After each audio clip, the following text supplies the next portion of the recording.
Hi guys, it's Sabrina. So today I'm going to be doing a book review for you guys, and the book that I will be reviewing is The Pledge by Kimberly Derting. So just to start off, I really enjoyed this book. Overall, I thought it was a good book. I liked Kimberly Derting's writing style. There was a few things that I didn't really like about it, which I'll get into later, but overall I thought it was a pretty good book. So the story follows the main character. Her name is Charlie, and the world that she lives in is like a futuristic, like, United States.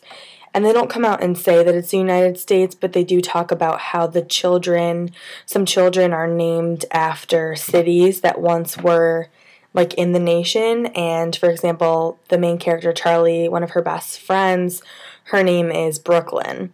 And then there's another girl in the book, her name is Charlotte. So you can kind of tell, like, that they're, obviously it was once the United States.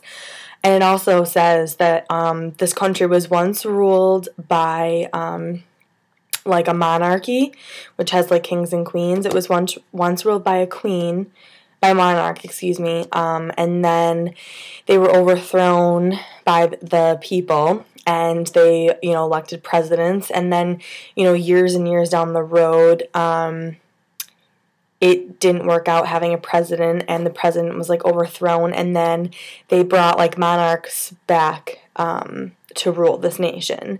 And in this particular story, only queens are allowed to rule.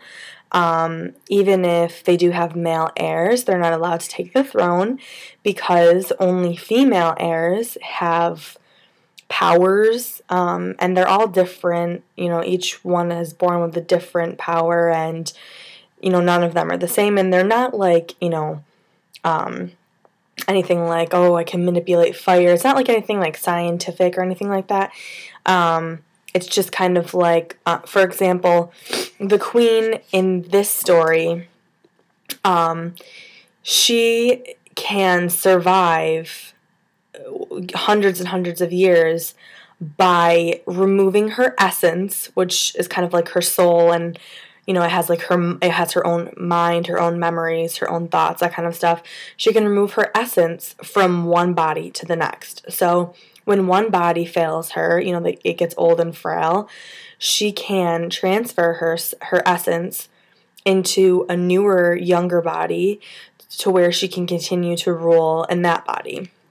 So I really liked this book because it has chapters mainly from the main character's point of view, Charlie's, but you can also see into the thoughts of other characters. Like, you can also see into the thoughts of the queen and some other secondary characters, which I'll get into later.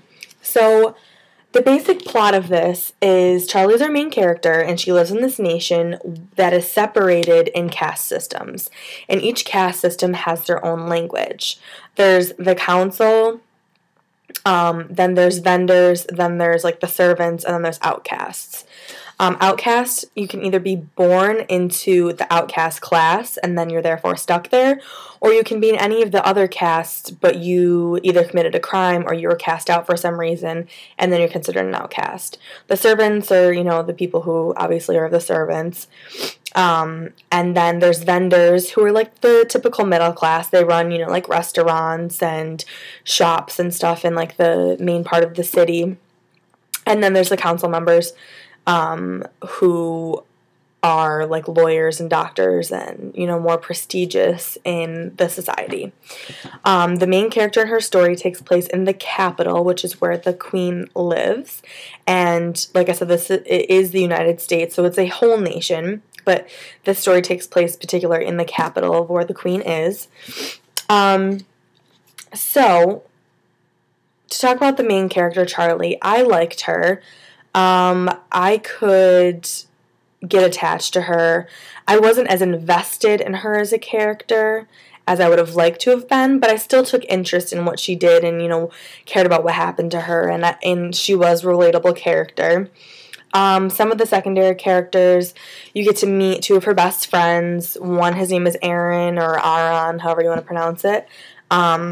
who's male. He's a secondary character, and he doesn't really have that important of a role in this book, but more so in the sequel, which is called The Essence, which I'm about 3/4 of the way through. I'll probably finish it tonight and put up a review probably sometime this weekend if I get around to it.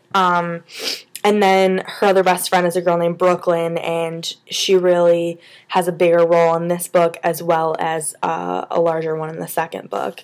So Brooklyn's kind of like a carefree, she's very beautiful, and she attracts every guy's attention. She's very flirtatious, which is the complete opposite of Charlie. Charlie's very kind of self-conscious, and she's more quiet and shy because she knows that Brooklyn is the outgoing, pretty one, and that, guys don't really pay attention to her as much, so she kind of like shies away from that. She is born in the vendor class, as well as Brooklyn and Aaron.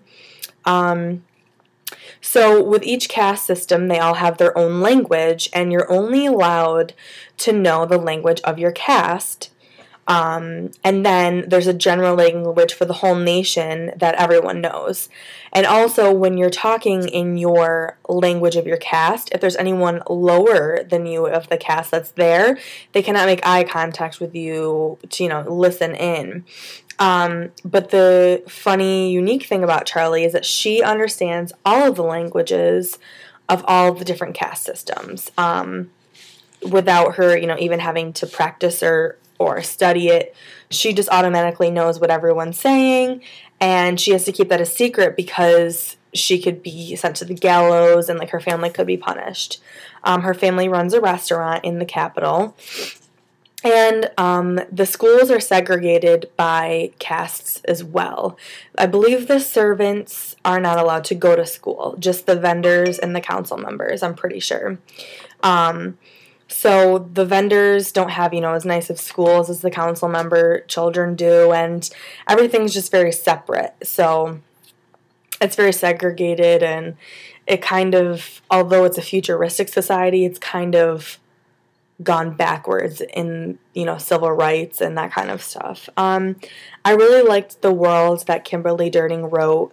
I really enjoyed it. I thought it was a really good concept, very different from anything that we have out there right now.